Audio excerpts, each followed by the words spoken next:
Hello student, welcome back to my channel. मैं हूं सोनू गोस्वामी। आज हम लोग डिस्कस करने वाले हैं क्लास 10 इंग्लिश का जो भी जितने भी मोस्ट इंपॉर्टेंट आपके डायरेक्ट इनडायरेक्ट हैं एंड आपके जितने भी मोस्ट इंपॉर्टेंट एक्टिव पैसिव हैं एंड आपके जितने भी मोस्ट इंपॉर्टेंट रीऑर्डरिंग सेंटेंसेस हैं, ऐसे और भी चीज़ें डिस्कस करने वाले हैं। तो आप लोग वीडियो को लास्ट तक देखना। वीडियो पसंद आए वीडियो को लाइक करना, अपने फ्रेंड्स के साथ शेयर करना, अगर चैनल पर नए हो तो सब्सक्राइब कर लेना, ठीक है। तो आज हम लोग पहले देखेंगे क्लास 10 इंग्लिश का मोस्ट इंपोर्टेंट जितने भी डायरेक्ट इनडायरेक्ट हैं। अगर आप लोग इस वीडियो को देख रहे हो तो डायरेक्ट इनडायरेक्ट जो है ना, इससे रिलेटेड रूल्स जो है ना उसको भी मैं आपको साथ में बताता चलूंगा कि आप लोगों का रिवीजन होता चले, ठीक है। तो वीडियो को लास्ट तक देखना, ठीक है। पहला देखो, लिखा हुआ है पवन। पवन सेज, फिर आपको कॉमा इनवर्टेड कॉमा लगाना है, कविता इज ए गुड सिंगर। अब स्टूडेंट यहां देखो आपका कौन सा टेंस है।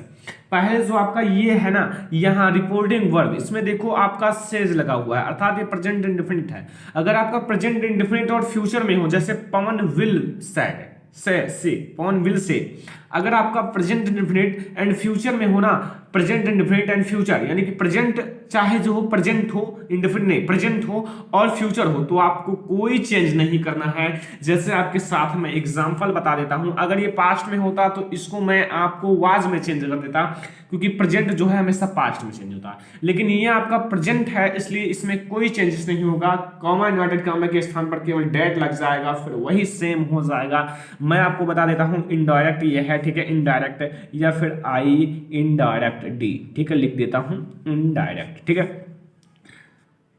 देखो पवन लिखना है, पवन सेज ऐसे मैं कह रहा हूं, अगर आपका प्रेजेंट में है या फ्यूचर में है तो no any change this sentence, तो आपको यहां लिखना है सेज डेट। अब ऐसे पूरा जैसा लिखा हुआ है ऐसा उतार दो, चमचमुआ कार्बन लेके, ठीक है। तो यहां आप लोग अच्छे से लिख दो सिंगर, ठीक है। कोई दिक्कत हुआ नहीं हुआ ना, ऐसे आपको कई सारे एग्जांपल दे सकते हैं। अगर मैं बात करूं, एक मतलब अलग से बात कर लेता हूं, ठीक है। मैंने कहा कि आप प्रेजेंट और फ्यूचर दोनों, तो मैं एक फ्यूचर टेंस की अलग से बात कर लेता हूं, क्योंकि मैंने लिखा नहीं है तो इसके लिए सॉरी, लेकिन मैं आपको अलग से बता देता हूं, ठीक है। जैसे मैंने कहा ये प्रेजेंट है, सेज लिखा हुआ है ना, सेज, अगर सेज लिखा हुआ है तो आपका प्रेजेंट है, क्योंकि यस या ईएस लगा हुआ है। अब एक फ्यूचर का देख लो, जैसे यहां मैं आपको एग्जाम्पल के साथ बता देता हूं, ठीक है, ताकि आप लोगों को कोई दिक्कत ना हो। टीना विल, ठीक है, टीना विल से, ठीक है, विल लगा हुआ है ना, तो आपका कौन सा टेंस है, फ्यूचर है। ये तो आपको जानना चाहिए, इतना तो आपका टेंस तेज होना चाहिए अगर आप क्लास 10th में हो, ठीक है। Girls are wiser than boys, ठीक है स्टूडेंट। तो अब आप लोगों को क्या करना है, ये अगर आपका फ्यूचर में है तो no any change only comma inverted comma के स्थान पर डेट लगा देना है। फिर ऐसे आप लोगों को लिख देना है जैसा मैं बता रहा हूं, ठीक है। कॉमा एंड इनवर्टेड कॉमा के स्थान पर केवल आपको डेट का प्रयोग करना है और आप लोगों को कोई चेंज नहीं करना है। अगर आपका जो रिपोर्टिंग वर्ब है ना, वो आपका प्रेजेंट एंड फ्यूचर में हो तो समझ में आ गया ये रूल। अब देखो अगला, अगला कहता है कि ही सैड। देखो से जो होता है ना, ये आपका फर्स्ट फॉर्म होता है, यहाँ सैड लिख गया इसलिए ये आपका पास्ट में है। अगर पास्ट में है तो आपके इसमें चेंजिंग होगा, लेकिन इसमें क्यों चेंजिंग नहीं होगा, क्योंकि ये जो है ना आपका सार्वभौमिक सत्य वाला सेंटेंस है। क्योंकि इंडिया बिकम इंडिपेंडेंट इन 1947, तो 1947 को आपका मतलब स्वतंत्र हुआ था इंडिया।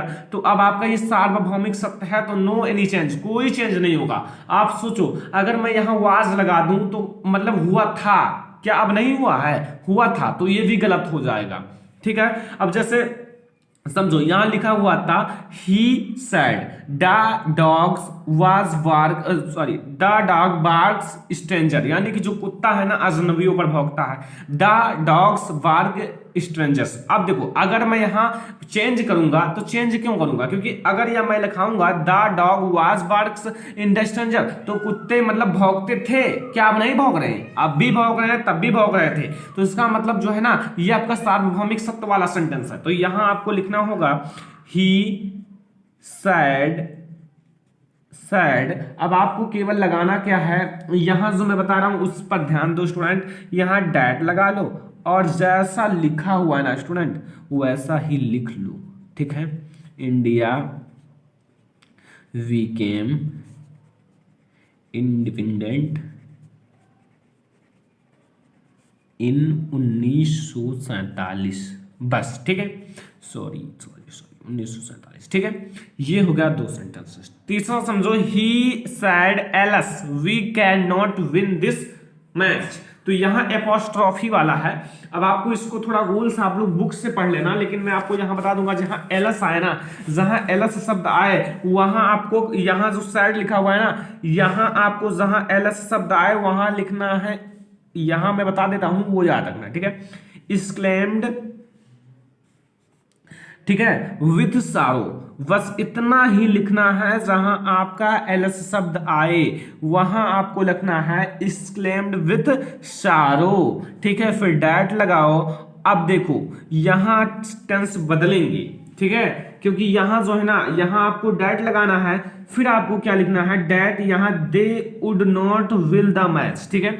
यहां आपको फिर लिखना है दे, अब यहां वुड लगाना है, ठीक है, would not win the match, ठीक है, कोई दिक्कत नहीं होना चाहिए, विन द मैच, ठीक है।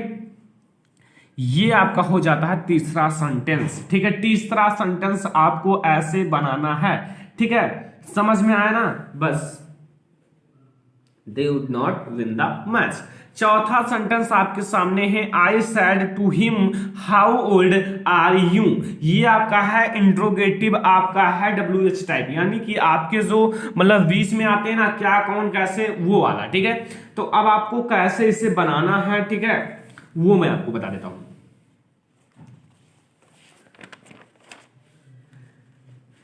यहां आप लोग समझ लो कैसे आपको बनाना है, वो मैं आप लोगों को बता देता हूं। देखो यहां लिखा हुआ है आई, अब यहां जहां भी आपका ये आया ना इंट्रोगेटिव, वहां सैड या सैड टू के स्थान पर आस्क्ड लगाना है, ये हमेशा याद रखना, ठीक है। और कामा व इनवाइटेड कॉमा के स्थान पर आपको अगर ये आया हाउ व्हाट व्हेन ये सब आया तो आपको यही लगा देना है, हाउ आप यहां लगा देना है, ठीक है, हाउ लगा दो। अब फिर वही चीज ओल्ड, ठीक है, हाउ हाउ लगाने के बाद आपको लिखना है old he was, how old ये आपका पूरा पूरा इसी में है, हाउ ओल्ड, फिर लिखना है आपको क्या लिखना है, फिर ही आपको आगे कर देना है वाज। अब सोच रहे होंगे ही कैसे आ गया, क्योंकि यू है ना, अब यू सेकंड पर्सन प्रोनाउन है, यू सेकंड पर्सन प्रोनाउन जो है ऑब्जेक्ट से बदले देगा, तो ऑब्जेक्ट हिम है, तो हिम का जो सब्जेक्टिव केस होता है वो ही होता है, ठीक है, ऑब्जेक्टिव केस हिम होता है लेकिन हिम का सब्जेक्टिव केस ही होता है, ठीक है। बस इतना ही आपको करना है। अगर आप लोग रूल्स पढ़े होंगे तो यहाँ बहुत अच्छे से समझ होंगे और बहुत अच्छे से आपका रिवीजन चल रहा होगा, लेकिन अगर रूल्स नहीं पढ़े होंगे तो आप हो सकता है ना समझ पाओ, ठीक है। तो उसके लिए आप लोग थोड़ा रूल्स जरूर पढ़ लेना, ठीक है। यहाँ the teacher said to the students the sun rises in the east, this is सार्वभौमिक सत्य सेंटेंसेस, क्योंकि ये आपका सार्वभौमिक सत्य सेंटेंस है, क्योंकि द सन राइज यानी कि उगता है इन द ईस्ट, पूरब में यानी कि ईस्ट में उगता है, तो बिल्कुल सत्य है। तो ये आपको कुछ चेंज नहीं करना है, इसको जैसा लिखा हुआ है वैसा ही आपको लिख देना है। तो चलिए हम लोग लिख देते हैं, द टीचर, यहां आपको सैड या सैड टू के स्थान पर टोल्ड कर लो, क्योंकि सैड या सैड टू के स्थान पर टोल्ड हो जाता है, ठीक है। टोल्ड द स्टूडेंट्स, अब ये सार्वभौमिक है इसलिए नो चेंजिंग्स, आपको वैसा ही लिख देना है, जैसा लिखा हुआ है वैसा ही लिख दो स्टूडेंट्स। तो अब आप लोगों को कुछ तो समझ में आ ही रहा होगा, ठीक है। अगला सेंटेंस 6वां नंबर देखो, she said to me are you going to see my ailing mother today, ठीक है।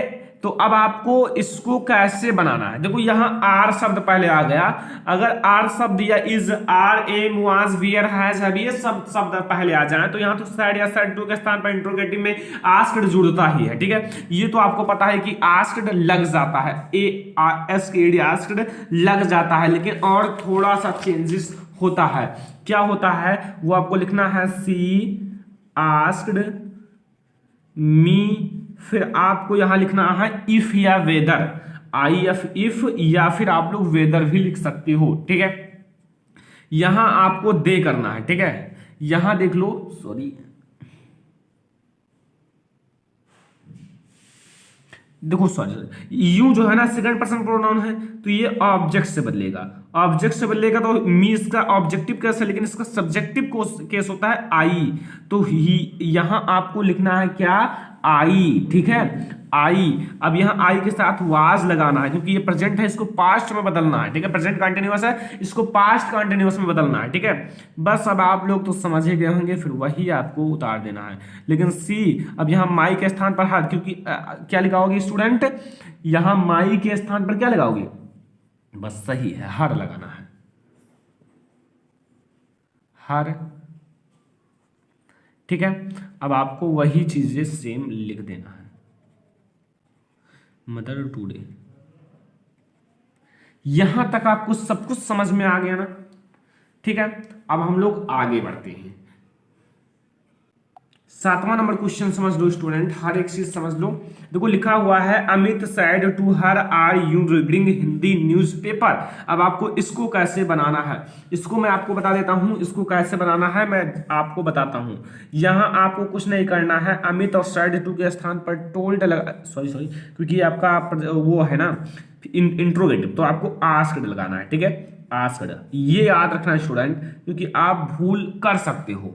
इफ आपको लगा देना है, ठीक है, इफ आप हमेशा लगाओ क्योंकि इफ सेंटेंस सरल है। फिर सी बदलेगा हर से, क्योंकि सेकंड पर्सन का प्रोनाउन है तो सी, इसका हर का सब्जेक्टिव के सी होता है, ठीक है। सी के साथ हमेशा वाज लगता है। अब आपको वही लिख देना है, रीडिंग, या हटा दो, रीडिंग हिंदी न्यूज पेपर, ठीक है। ये आपका हो गया 7 नंबर। 8 नंबर देख लो, द बॉय सैड, फिर comma inverted comma, let us go to our playground. अब आपको ये 8वां नंबर कैसे बनाना है तो वो आप लोग ध्यान से देखिए, मैं आपको बताता हूं। देखो यहां आपको लिखना है द बॉय, इसका रूल्स थोड़ा पढ़ लेना स्टूडेंट, क्योंकि ये सब आपके लिए थोड़ा हार्ड हो जाते हैं ना उन सब से, ठीक है। सैड या सैड टू के स्थान पर आपको प्रपोज लगाना है, ठीक है, प्रपोज्ड। फिर यहां आप देखो, ये जो है ना ये चीज, यहां आप लिखो क्या, ये टू लगा दो, बस आपको यहां गो से उतार लो, पूरा गो से, ठीक है। यहां लिखो क्या, गो लिखो, गो टू, यहां आवर के स्थान पर देर कर देना, ठीक है, दिया, प्लेग्राउंड, ठीक है। समझ में आ रहा है ना, बस ऐसा समझ लो। 9 नंबर, Mukesh said to Kamal, did you solve this question yesterday. देखो स्टूडेंट, ज्यादा इंट्रोगेटिव से आते हैं, इससे आपको तय हो चुका है, ठीक है। ज्यादा इंट्रोगेटिव से आते हैं, मैं आपको 10 कराऊंगा, 10, ठीक है, ओनली 10 क्वेश्चन, ठीक है। और अच्छे अच्छे क्वेश्चन है, ये सब आपके बोर्ड एग्जाम में जरूर हिट करेंगे, तो आपको याद कर लेना है, ठीक है। यहाँ चलो अब हम लोग इसे कर लेते हैं। यहाँ आपको करना है वही, अब आपको समझ में आ गया होगा कि साइड या साइड इंट्रोगेटिव आए, साइड या साइड टू के स्थान पर क्या लगाना है, आस्क्ड, आस्क्ड लगाओ, फिर कमल आपको ऐसे लिख देना है स्टूडेंट। फिर यहां आपको क्या लगाना है, इफ या वेदर लगाना है, इफ लगा लो। अब यहां देखो ये चीज ना यू बदलेगा सब्जेक्टिव से, और कमल का ही लिख सकते हो, ठीक है, तो ही लिख लो, ठीक है। और हैड लगा लो, क्यों मैंने हैड लगाया, क्योंकि ये आपका पास्ट इंडेफिनिट है, और पास्ट इंडेफिनिट हमेशा आपके पास्ट परफेक्ट में बदलते हैं, ये याद रखना। ये सब आपको भैया याद करना पड़ेगा, ठीक है। कितना भी आप सॉल्व कर लो, अगर याद नहीं है तो नहीं कर पाओगे, ठीक है। डेट, दिस डेट में बदल जाएगा, हमेशा याद रखना। छोटा छोटा पॉइंट आपको मतलब गलत कर सकते हो, लेकिन छोटा छोटा पॉइंट अगर आप लोग याद कर लोगे। अब यहाँ एस्टर जो है ना, एस्टरडे आपका प्रीवियस डे में बदल जाएगा। अब ये सब आपको मैं थोड़ा नहीं याद कराऊंगा, आप लोग बुक उठाओ और अच्छे से याद करो, ठीक है। लास्ट नंबर है, देखो, Ram said to me go there, inverted comma के अंदर है, Ram said to me go there. तो अब आपको इसको कैसे बनाना है, कुछ नहीं है, इसको आपको लिखना है राम और यहाँ आस्क्ड लगाना है, आस्क्ड मी लगाना है, फिर यहाँ टू लगाओ, टू लगाने के बाद क्या करना है, सीधा लिख दो गो दियर, गो दियर, जाओ। ठीक है, तो ये आपको 10 most important direct indirect exercise हो चुका है। वीडियो पसंद आया वीडियो को लाइक कीजिए। तो चलिए देखते हैं अब एक्टिव एंड पैसिव वॉइस। देखो पहला क्वेश्चन है I know him very well. ठीक है, आप लोग पहले प्रैक्टिस कर लो, बना लेते हो तो अच्छी बात है, नहीं बना पाते हो तो मैं आपको बनाना सिखाऊंगा। ठीक है, तो डोंट वरी, लेकिन आप लोग थोड़ा सा प्रैक्टिस कर लोगे तो ज्यादा बेटर रहेगा। ठीक है, चलो लिखा हुआ है I know him very well. तो यहां जो है ना ये चीज आपको उठाना है, क्योंकि इसमें ऑब्जेक्ट उठाना पड़ता है ना, तो ऑब्जेक्ट आप हिम का जो होगा ना ही होगा, ही। ठीक है, लेकिन आपका ये कौन सा टेंस है, कौन सा टेंस है स्टूडेंट, ये आपका है प्रेजेंट इंडेफिनिट, और प्रेजेंट इंडेफिनिट हमेशा किस में बदलता है, पास्ट इंडेफिनिट में। सॉरी, ये तो आपका डायरेक्ट में होता है। ठीक है, इसमें आपको प्रेजेंट इंडेफिनिट में इज आर एम लगता है। ठीक है, पास्ट इंडेफिनिट में वाज वी आर लगता है, ये याद रखना। ठीक है, तो प्रेजेंट इंडेफिनिट में क्या लगेगा, इज आर एम, तो ही के साथ क्या लगता है, इज, क्योंकि मैंने अभी आपको डायरेक्ट इनडायरेक्ट पढ़ाया तो वैसे मुझे वही याद था। ठीक है, तो सॉरी, तो देखो आपको लिखना है ही इज, यहाँ नोन का थर्ड फॉर्म नोन आपको कर देना है, एंड नोन करने के बाद आपको क्या लिखना है, ये चीज उतार लेना है वेरी वेल। इसको आप पीछे भी लिख सकते हो, कोई दिक्कत नहीं, लेकिन पहले अब यहाँ देखो आई है ना, आई यहाँ टू लगा के लिखो, बाई लगा के लिखा जाता लेकिन इसके साथ टू लगा लो क्योंकि ज्यादा बेटर लगता है। ठीक है, और आपकी बुक में भी यही लिखा होगा, आप लोग कहीं भी चेक कर लेना, आई होप कि यही लिखा होगा। ठीक है, तो ये आपका पैसिव वॉइस हो गया टू, आपको बाई लगाना है लेकिन टू यहां लगाना पड़ेगा। ठीक है, दूसरा number Tulsidas has written the Ramcharitmanas, इसको आपको बनाना है पैसिव वॉइस। तो आप लोग कैसे बनाओगे, तो यहां आपको ये चीज जो है ना, ये आपका क्या है, ऑब्जेक्ट है, किसको लिखा था, रामचरितमानस को, तो ये चीज ऑब्जेक्ट को उठाकर आगे लिख दो। यहां आपको ऑब्जेक्ट को सब्जेक्ट और सब्जेक्ट को ऑब्जेक्ट बनाना पड़ता है, बस इतना ही अंतर है। ठीक है, और तो सब वही रहेगा, लेकिन बहुत इजी होता है, अगर आप लोग एक बार समझ लेते हो तो आप लोगों को काफी इजी लगेगा। अब यहां आपका क्या है, ये कौन सा टेंस है, ये कौन सा टेंस है, आप लोग पहचानो फिर मैं आपको बताता हूं। तो ये आपका कौन सा टेंस है, प्रेजेंट परफेक्ट टेंस है। ठीक है, अब यहां हैज है ना, तो हैज के साथ आप बीन लगा दो, बस वही उतार दो, हैज बीन रिटन, रिटर्न आपका थर्ड पढ़ना, और ये हमेशा याद रखना बाई तुलसीदास। ठीक है, बाई तुलसीदास के द्वारा लिखा गया, उससे मतलब अर्थ थोड़ा उसी टाइप से निकलेगा। ठीक है, और हमेशा आप लोग ये याद रखना स्टूडेंट, क्या आप लोगों को याद रखना है बताए, यहाँ टी आप कैपिटल कर लो क्योंकि तुलसीदास जी हैं। ठीक है, देखो आपको याद रखना है कि हमेशा पैसिव वॉइस में क्रिया की थर्ड फॉर्म लगता है, चाहे जो बनाओ क्रिया की थर्ड फॉर्म, और 12 टेंस में से ओनली 8 टेंस का ही पैसिव वॉइस बनता है, 8 टेंस का। कैसे, देखो आपको करना क्या है, जितने भी परफेक्ट कॉन्टिन्यूअस के टेंस है उसको सबको छोड़ देना है, present perfect continuous tense, past perfect continuous tense, future perfect continuous tense, सबको आपको छोड़ देना है। और एक और छोड़ना है, क्योंकि अभी तो 11 मतलब अगर आप 12 में से 3 घटाओगे कितने बचेंगे, 9, लेकिन एक किसको छोड़ना है, आई होप कि फ्यूचर कॉन्टिन्यूअस को छोड़ देना है। ठीक है, फ्यूचर कॉन्टिन्यूअस को। ठीक है, बस नहीं, फ्यूचर कॉन्टिन्यूअस को आपको लेना होगा, फ्यूचर परफेक्ट को छोड़ना है। ठीक है, किसको, फ्यूचर परफेक्ट को, ये याद रखना। अगला देखो, the teacher punished the naughty boy, the teacher punished the naughty boy. अब आपको इसको कैसे बनाना है पैसिव वॉइस, तो आपको ये चीज आगे लिख लो। ठीक है, ये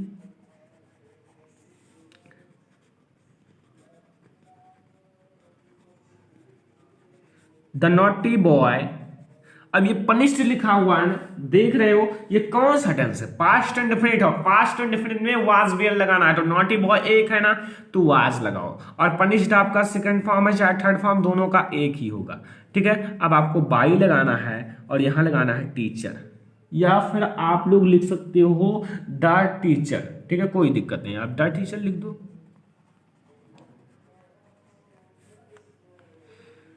अगला देखो, स्टूडेंट आर डूइंग ये लॉट ऑफ वर्क। ठीक है, ये आपको कैसे बनाना है, ये आपको हम बताते हैं कैसे बनाना होगा।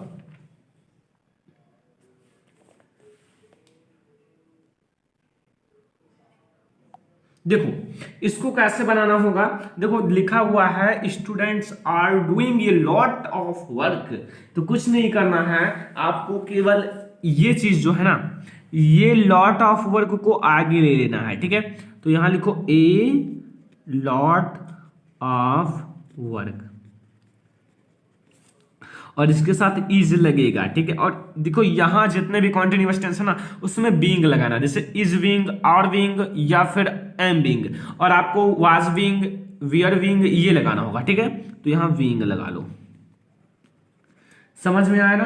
बीइंग लगाने के बाद यहां डूइंग का थर्ड फॉर्म डन लिख दो, डन लिखे फिर वाई लगा दो और स्टूडेंट्स लिख दो, ठीक है। लास्ट नंबर है आपको, फिर इसके बाद रीऑर्डरिंग सेंटेंसेस कराए जाएंगे। Reordering sentences, the hunters shoot the tiger. तो इसको आपको कैसे बनाना है, इस चीज को आगे कर लो, वही चीज हमेशा रिवीजन करना होता है। आप लोगों को कुछ नहीं करना है, केवल थोड़ा सा माइंड लगाना है। द टाइगर, टाइगर लिखना है, फिर क्या करना है, ये वाज लगा दो, एंड आपको लगाना है, वाज लगा दिए ना, तो यहां शूट लिख दो, ठीक है। और वाई द हंटर, बस क्या करना है, इतना ही तो करना है, इतना आप लोग कर सकते हो। आप लोग थोड़ा रिवीजन किया करो, जितना भी मैं बता रहा हूं सबका रिवीजन। तो ये आपका हो गया important active and passive voice, जो भी आपके बोर्ड एग्जाम में आने वाले हैं, ये एक्टिव एंड पैसिव वॉइस, जिसमें से एक ना एक जरूर आएगा, क्योंकि ये आपके सबसे मोस्ट इंपॉर्टेंट है अभी तक के। तो अब हम लोग आगे देखते हैं और भी सेंटेंसेस, ठीक है। तो ये आपको समझ में आया ना, तो वीडियोस को लाइक किया करो, ठीक है, लाइक कर दिया करो, क्योंकि जितना भी मैं मोटिवेट हूंगा वैसे ही आप लोगों को अच्छे से अच्छे वीडियो प्रोवाइड करता रहूंगा, ठीक है स्टूडेंट। तो चलिए आगे बढ़ते हैं। रीऑर्डरिंग सेंटेंसेस, आपको रीऑर्डर करना है, उसे व्यवस्थित करना है। कैसे करोगे वो मैं आपको बताऊंगा। देखो रीऑर्डर के लिए आपको ध्यान रखना है subject, verb, object, subject, helping verb, verb, object, इतना आपको याद रखना होगा, ठीक है। अब इतना याद करने के लिए आप क्या करोगे, कुछ नहीं, केवल याद रखना है, ये मैं बता रहा हूं, ठीक है। तो अब हम आपको इसे व्यवस्थित करना सिखाएंगे, ठीक है। तो पहले आप लोग समझ लेना, ताकि आप लोगों को समझ में आ जाए, ठीक है। चलो अब हम लोग समझ लेते हैं। पहला, the women old her golden bowl sold. अब आपको इसको कैसे व्यवस्थित करना है, यहां आपको क्या लिखना है, यहां आपको लिखना है द ओल्ड वुमेन। देखो इस चीज को द एंड ओल्ड वुमेन, ठीक है। देखो क्योंकि एक बूढ़ी महिला, द ओल्ड वुमेन, ठीक है, इतना लिख दिए, व्यवस्थित कर रहे हो ना तो बढ़िया। द ओल्ड वुमेन, अब ये आपका क्रिया है सोल्ड, तो यहां आपको सोल्ड लिखना है, क्रिया को तो आपको लिखोगे सोल्ड, फिर हर लिखना है एंड गोल्डन बाउल, यानी कि जो मतलब बेच दी किसको, गोल्डन बाउल, अपनी सोने की कटोरे को। तो यहां आपको पहला ऐसे व्यवस्थित करना है, थोड़ा अगर माइंड लगाते हो, थोड़ा verb and helping verb, sorry subject and helping verb, verb ये सब पहचान लेते हो तो आप कर सकते हो, ठीक है, वरना थोड़ा दिक्कत हो सकता है। अगला देखो, ये मैन, ये बुक हिज, ये आपको गेव टू सिस्टर। अब इसको आपको कैसे, देखो बहुत ज्यादा आपको मतलब इधर उधर करके देगा, आपको उसे अच्छे से व्यवस्थित करना होगा। तो यहां आपको ए मैन है, तो ए मैन तो आपका है ही, अच्छा है, ए मैन। और बहुत हार्ड नहीं आएंगे ये, आप मत सोच के जाना कि बहुत हार्ड आएगा, मुझे मतलब बेकार कर देगा, नहीं, ये सब नहीं सोचना है। आपको बहुत हार्ड दिया नहीं जाएगा, केवल कहने का अर्थ है कि बहुत सारे लोग आपको डरवाएंगे कि बहुत हार्ड आता है पेपर, नहीं। अगर आप लोग अच्छे से पढ़ते हो ना, अगर आपके पास कॉन्फिडेंस है, तब आप लोग कर पाओगे, बिना कॉन्फिडेंस के आप नहीं कर पाओगे, ठीक है। पेपर देने से पहले आपको होना चाहिए कि मैं 97, 98, 99 ला सकता हूं, 100 में 100 ला सकता हूं, तब आप लोग कर पाओगे। तो यहां लिखना है ए मैन, और यहां आपको गेव जो है ना, ये यहां लिखना है, क्योंकि क्रिया आपको मतलब सब्जेक्ट के बाद लिखना है, ठीक है। तो गेव ये बुक किसको दिया, एक किताब को, ठीक है। अब देखो a book to his sister, ठीक है, 2 हो गए।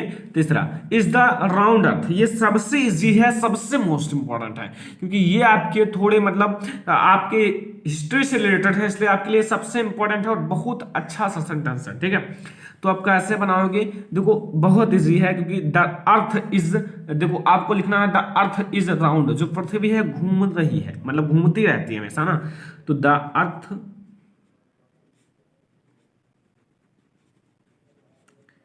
Is round. ठीक है, यहां तक समझ में आया। अगला देखो work do your, work do your, यहां क्या लिखा हुआ है, वर्क डू योर। ये तो बहुत ईजी है, छोटा सा दिख रहा है लेकिन ना बहुत ही आपको कंफ्यूजन कर सकता है। ये आप मत सोचना कि बहुत ईजी है, क्योंकि आपको यही छोटा सा आपके सेंटेंस आपके ज्यादा आते हैं बोर्ड एग्जाम में, छोटे छोटे। ठीक है, डू योर वर्क आपको लिखना है, डू योर वर्क, लेकिन बहुत सारे स्टूडेंट इससे भी नहीं कर पाएंगे, ऐसी बात नहीं है। ठीक है, अगला रीड्स, ये ही डेली, ये थोड़ा मैगजीन। ठीक है, अब देखो इससे आप कैसे बनाओगे, इसे आप कैसे बनाओगे, तो इसे भी मैं आपको बता देता हूं क्या दिक्कत है। देखो यहां आपको लिखना ही आगे, क्योंकि आपका सब्जेक्ट है, प्रोनाउन है। ठीक है, ही, अब रीड्स लिख दो। स्टूडेंट आपको मतलब ज्यादा से ज्यादा इसका रिवाइज करना होगा, ताकि आप लोग अच्छे से अच्छे इसे बना सकें। ठीक है, तो इसमें कुछ है नहीं, अगर आप लोग ध्यान से डेली, अगर आप लोग ध्यान से थोड़ा रिवाइज करते हो डेली, एक मतलब 10 से 5 या 20 ऐसे रिवाइज करते, जितने आप लोग रिवाइज करोगे उतना आपका अच्छे से रिवीजन होता चला जाएगा। ठीक है, एक और आपको बता देते हैं, देखो लाइफ इंपॉर्टेंट है। ठीक है, नॉट, ये आपका क्या है जानते हो, आइडियम एंड फ्रेज है। ठीक है, वेड रोजेज ऑफ इज ए। अब इससे कैसे बनाओगे, बहुत इजी है, अगर आप लोग एक बार समझते हो। ये मैं खुद अपने मन से मतलब वैसे लिख दिया हूं। ठीक है, मुझे सेंटेंस याद था तो मैं उसे लिख दिया हूं, अब इसे मैं आपको बताऊंगा कैसे बनाओगे। ये लाइफ जो है ना, लाइफ इज नॉट मतलब नहीं, ए मतलब एक, बेड ऑफ रोजेज मतलब जो जीवन है ना, फूलों की सेज की तरह नहीं है कि आराम है, केवल आराम है, इसमें कोई कठिन काम नहीं है, कोई कर्तव्य नहीं करना, नहीं। जो यहां कहने का अर्थ है कि जो जीवन है ना, फूलों की सेज के समान नहीं है कि फूलों का सेज लगा हुआ है आराम से सो जाओ, नहीं, आपको इसमें परिश्रम करना है। ठीक है, तो इसी को मैंने लिखा है आपको सिखाने के लिए। आई होप कि आप लोग इस सेंटेंस से कुछ सीख गए होंगे। जीवन जो है ना, फूल की सेज की तरह नहीं है। अगर आपको मतलब बोर्ड एग्जाम देना है तो बोर्ड एग्जाम के लिए स्ट्रगल करना है, अगर आपको बिजनेस बनाना है तो बिजनेस के लिए स्ट्रगल करना होगा। ठीक है, जो भी आपको करना है ना उसके लिए स्ट्रगल करना होगा। ठीक है, आपको पीएम बनना है तो भी स्ट्रगल करना है, सीएम बनना है, डीएम बनना है, आईएएस पीसीएस कुछ भी बनना है ना, तो उसके लिए स्ट्रगल करना पड़ेगा। ठीक है, तो ये आपको हुए कुछ रीऑर्डरिंग सेंटेंसेस। ठीक है, तो आई होप कि आपको वीडियो बहुत ही ज्यादा पसंद आया होगा। ठीक है, वीडियो पसंद आया, वीडियो को लाइक कर दो, शेयर कर दो अपने फ्रेंड्स के साथ, और जितने भी आप लोगों के फ्रेंड्स हैं उनके पास शेयर कर दो वीडियो को, क्योंकि अब बोर्ड एग्जाम नजदीक है, आप लोगों को ज्यादा से ज्यादा अपने फ्रेंड्स के साथ शेयर करना है। ठीक है, चैनल पर नए हो तो सब्सक्राइब कर दो। और देखो स्टूडेंट, मैं आपको ऐसे वीडियोस प्रोवाइड करता रहूंगा।